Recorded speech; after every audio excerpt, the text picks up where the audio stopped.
নমস্কার, আপনারা দেখছেন জিসি নিউজ। এবার বিভ্রান্তিমূলক পোস্টার পড়ল সিউড়িতে। পোস্টে দেখা যাচ্ছে, লেখা আছে বীরভূমের স্বার্থে বিজেপির বিরুদ্ধে গেলাম। বীরভূমের লোকসভা কেন্দ্রের প্রার্থী নির্বাচনকে কেন্দ্র করেই এই পোস্টার। এই পোস্টারের নিচে লেখা আছে ইতি কালো সোনা মণ্ডল। যদিও কালো সোনা মণ্ডলের সাথে যোগাযোগ করা হলে তিনি বলেন, প্রথমত তার নাম কালো সোনা মণ্ডল। যারা এই কাগজ ছাপিয়েছে তারা একটা মিথ্যাচার করার চেষ্টা করছে। এটা বিজেপির মধ্যেই থাকা কিছু প্রশান্ত কিশোরের লোক করেছে বলে দাবি কালো সোনা মণ্ডল মহাশয়ের। এই বিষয়ে সাইবার ক্রাইমে একটি অভিযোগও দায়ের করা হয়েছে। পড়েছে, এটা নিয়ে কি বলবেন আপনি?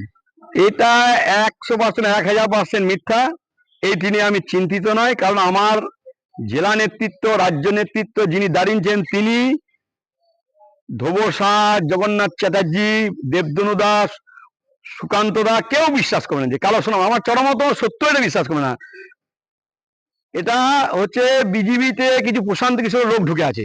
তারা বিজেপি নয়, কিন্তু কোন বিজেপির স্বেচ্ছা বিজেপির কর্মী, যারা রাম ভক্ত, দেশ ভক্ত, যারা বিজেপি হিতাকাঙ্ক্ষী, যারা নরেন্দ্র মোদীর হাতে শক্ত করতে যায়, তারা কিন্তু এই কাজ করেনি।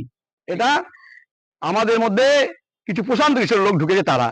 আর এটা যেটা পলিসি নিয়েছে, এই পলিসিটা আছে, তোমরা খুব ভালো করে জানো যে পকেট মারা অনেক সময় কারো ব্যাগ ভর্তি টাকা থেকে তার পিঠে পায়খানা লাগিয়ে দেয়। তখন বলে, দেখুন দেখুন আপনার পিঠে পায়খানা লেগেছে। সে যখন ব্যাগটা নামিয়ে কলে পায়খানা ঢুকে তখন ব্যাগটা নিয়ে চলে যায়।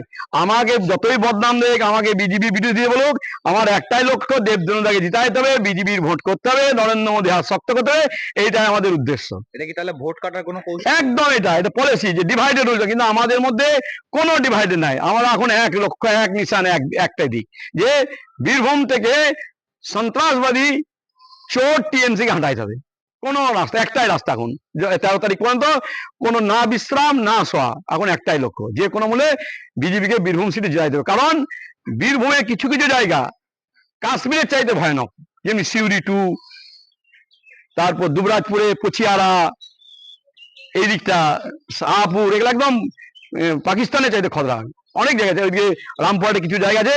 সেই জন্য বীরভূমকে সন্ত্রাস মুক্ত করতে একদম করতে গেলে এবং বিজেপিকে জিতাইতে হবে। তাই আমাদের একটাই লক্ষ্য, বিজেপি জিতিয়ে আনতে হবে। এই ধরনেরই আরো আপডেট পেতে সঙ্গে থাকুন জিসি নিউজের।